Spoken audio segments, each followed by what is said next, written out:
جگہ ہماری آج کی کانفرنس کے مہمان خصوصی جناب پیر نور الحق قادری صاحب۔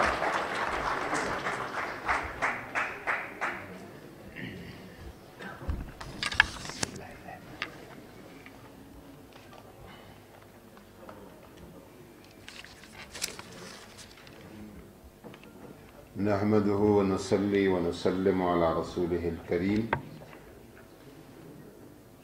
اما بعد فاعوذ بالله من الشيطان الرجيم بسم الله الرحمن الرحيم اللهم صل وسلم وبارك على سيدنا ومولانا محمد عبدك ورسولك ونبيك وحبيبك الأمي وعلى آله وصحبه وبارك وسلم عليه۔ محترمہ شنیلا رت صاحبہ، پارلیمانی سیکرٹری وزارت مذہبی امور و بین المذاہب ہم آہنگی، محترم خلیل جارج صاحب، پروونشل پارلیمانی سیکرٹری برائے مینارٹیز،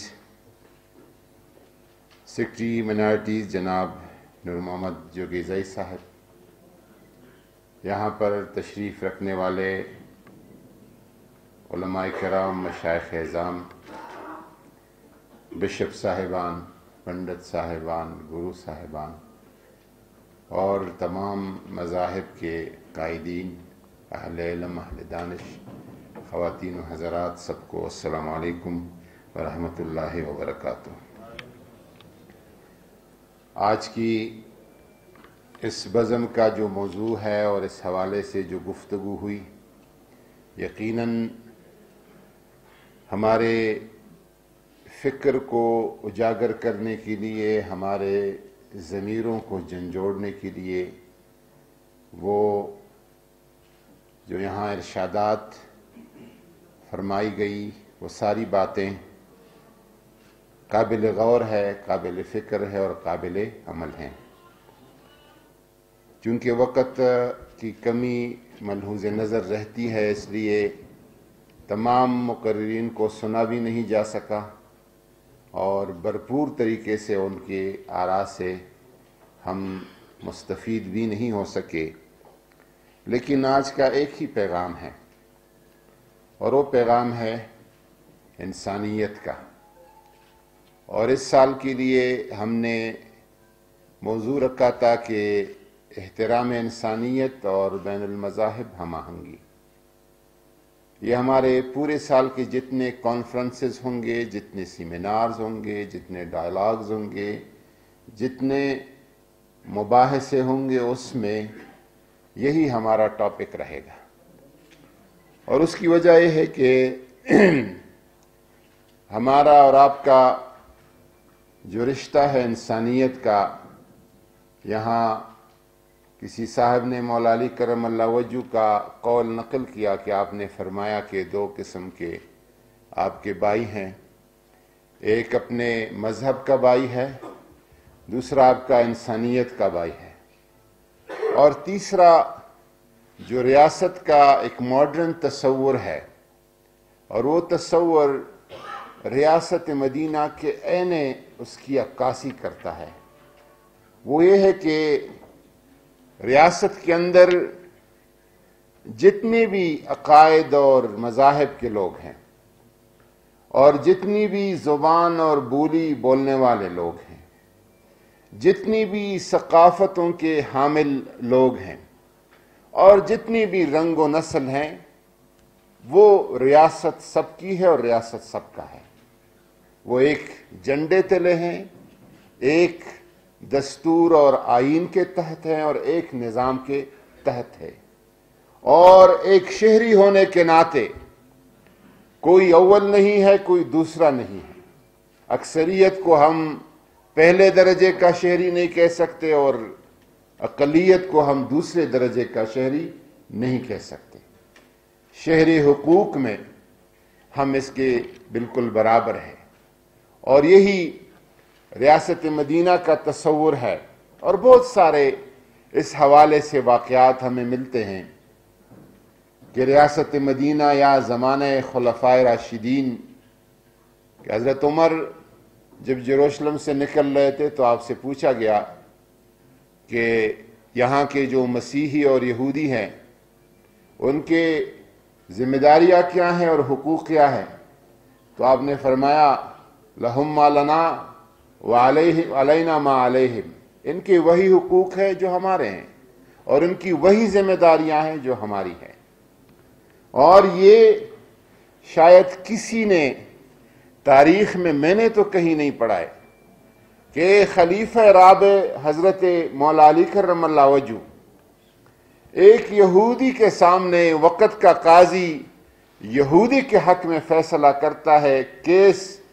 خلیفۃ المسلمین امیر المومنین وہ کیس ہار جاتا ہے اور یہودی جیت جاتا ہے۔ یہ ہمارے مذہب کا وہ بنیاد ہے، وہ رواداری ہے، وہ برداشت ہے، اور وہ انسانیت کو دیا گیا وہ عزت ہے جو کہ ہمارے لیے قابل عمل بھی ہے۔ اور اس کو آگے صرف یہ نہیں کہ ہم سرینا ہوٹل کے اس حال میں بیٹھے، ہم سب کی یہ ذمہ داری ہے کہ اپنے مساجد میں، اپنے مدارس میں، اپنے بارگاہوں میں، اپنی عبادت گاہوں میں، خواہ مندر ہو، چرچ ہو، اس پیغام کو ہم بڑھائیں کہ ہمارا جو انسانیت کا رشتہ ہے اور اس بنیاد پر ہم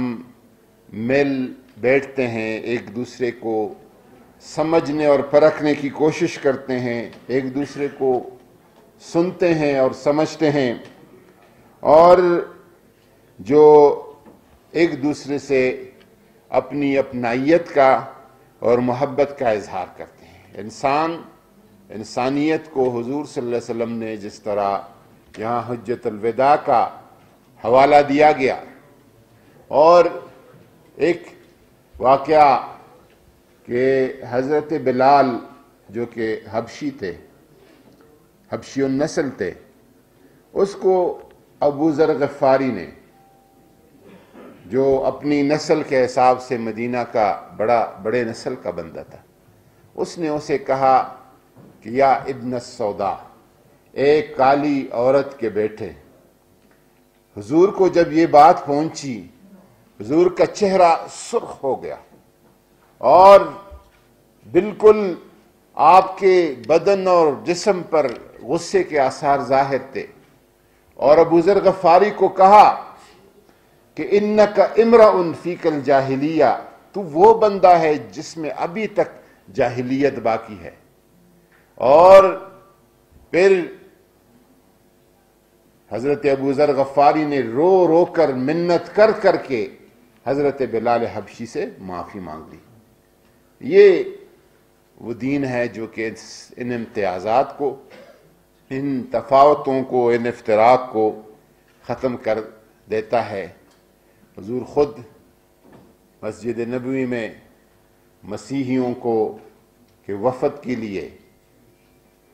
وہاں پہ خیمے کا بندوبست کرتے ہیں، وہاں پہ ٹھہراتے ہیں اور کہتے ہیں،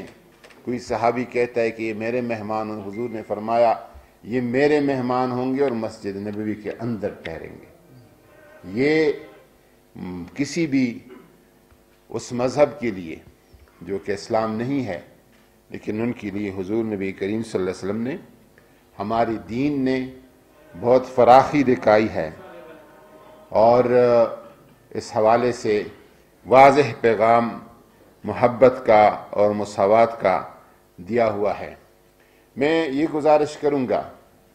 کہ کسی انفرادی واقعہ سے کوئی اگر واقعہ ہوتا ہے اور اس واقعہ سے ہم کہیں کہ یہ دین اسلام، دین کو، مذہب کو اس واقعے کے ساتھ نہ جوڑا جائے، یہ رویے ہیں اور اس کی اصلاح ضروری ہے۔ یہ رویے ہے پرتشدد لوگ، پرتشدد طبقات ہر مذہب میں، ہر قوم میں موجود ہوتے ہیں، لیکن اس وجہ سے اگر ہم اسلام کو بدنام کر لیں، یا اگر میانمار میں مسلمانوں سے بدھ مت زیادتی کر رہے ہیں بدھسٹ، تو ہم کہیں کہ یہ بدھسٹ ہیں جو ایسا کر رہے ہیں، یا اگر ہندوستان میں مسلمانوں کے ساتھ جو کچھ ہو رہا ہے آج کل، ہم اس میں ہندوؤں کی مذہب کو ہم تشنیع اور تنقید کا ذریعہ بنائیں، یا کہیں جگہوں پہ امریکہ میں، نیوزی لینڈ میں، آسٹریلیا میں مساجد کو جلایا گیا، قرآن پاک کے نسخوں کو جلایا گیا، کیا ہم کہیں گے کہ مسیحیت یہ تعلیم دیتی ہے؟ نہیں، ہرگز نہیں۔ اس طرح کے پرتشدد لوگ، شیطانی اور خباثت والے لوگ، وہ تو ہر جگہ موجود ہوتے ہیں، ہر مذہب میں موجود ہوتے ہیں۔ ہم نے جو اصلاح کے لیے کام کرتے ہیں، ہم نے یہ پیغام آگے بڑھانا ہے، اور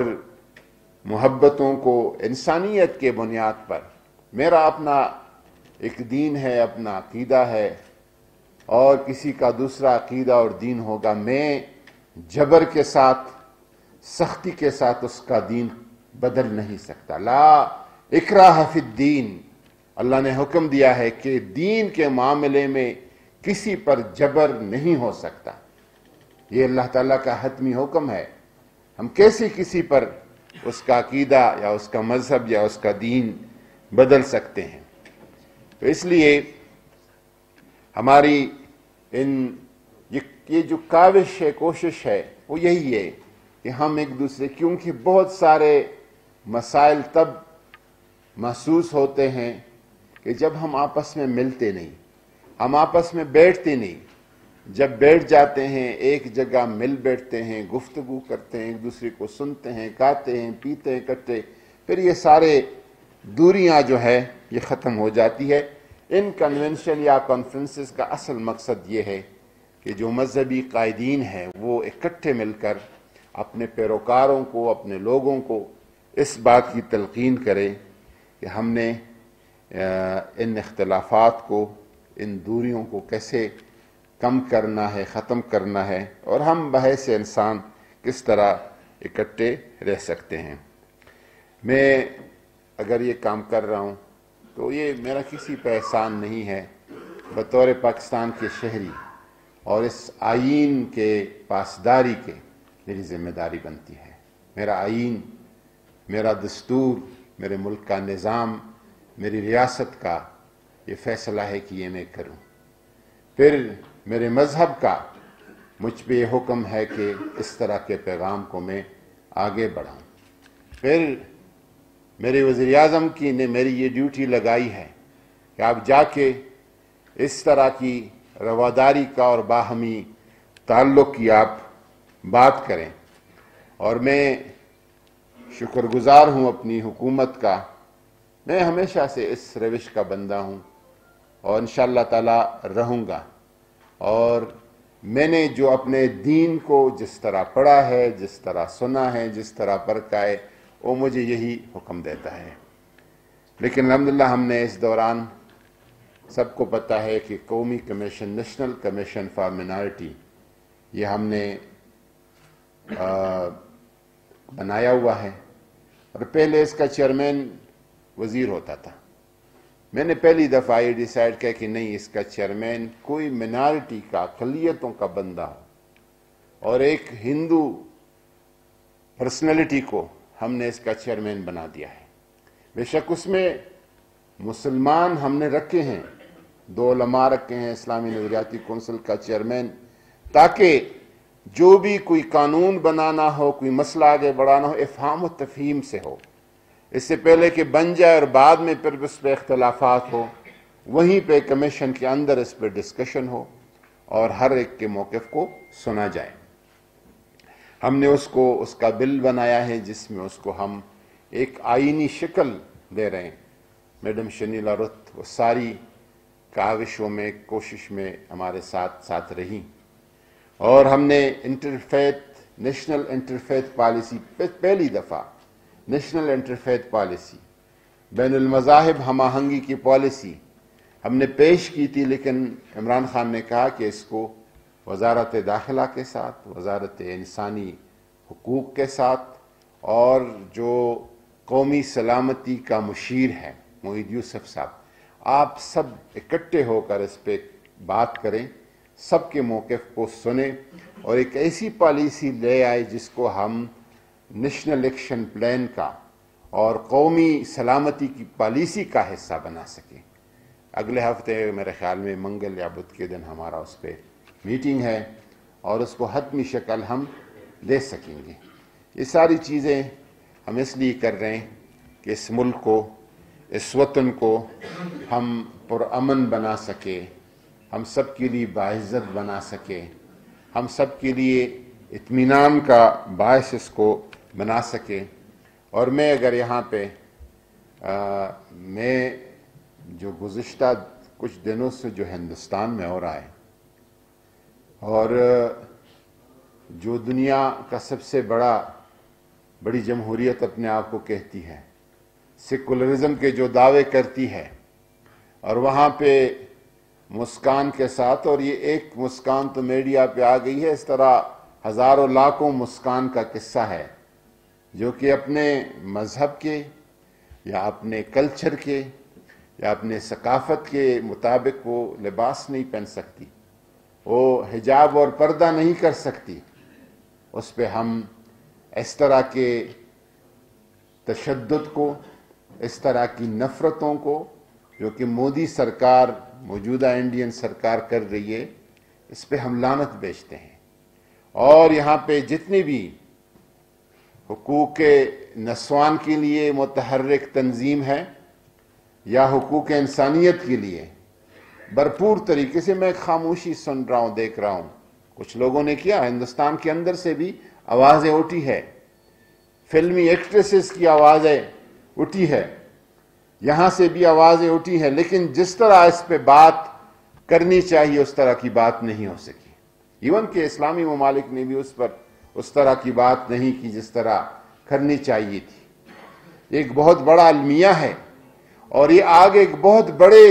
اس خطے میں انتشار کو جنم دے گا، ایک بہت بڑے تفریق کو جنم دے گا۔ اس وجہ سے اس کو ہم اس کانفرنس کے ذریعے سے ہندوستان کے اس رویے کو، جو انہوں نے صرف مسلمانوں کے ساتھ نہیں، مسلمانوں کو تو کہا گیا کہ آپ بنگلہ دیش جانا چاہتے ہیں، پاکستان جانا چاہتے ہیں اور مڈل ایسٹ جانا چاہتے ہیں، جدھر جانا چاہتے جائیں۔ انہوں نے دلتوں کے ساتھ، مسیحیوں کے ساتھ، سکھوں کے ساتھ، سب کے ساتھ یہ رویہ اپنائے رکھا ہے۔ وہ کہتے ہیں کہ ہندوستان، ہندوتوا کا جو نظریہ ہے کہ ہندوستان صرف ہندوؤں کے لیے ہے، باقی کسی مذہب کے لیے نہیں ہے۔ ہمیں اس کو کنڈیم کرنا چاہیے اور پاکستان کی جو ہندو کمیونٹی ہے اس پہ آواز اٹھائیں، وہاں پہ اپنے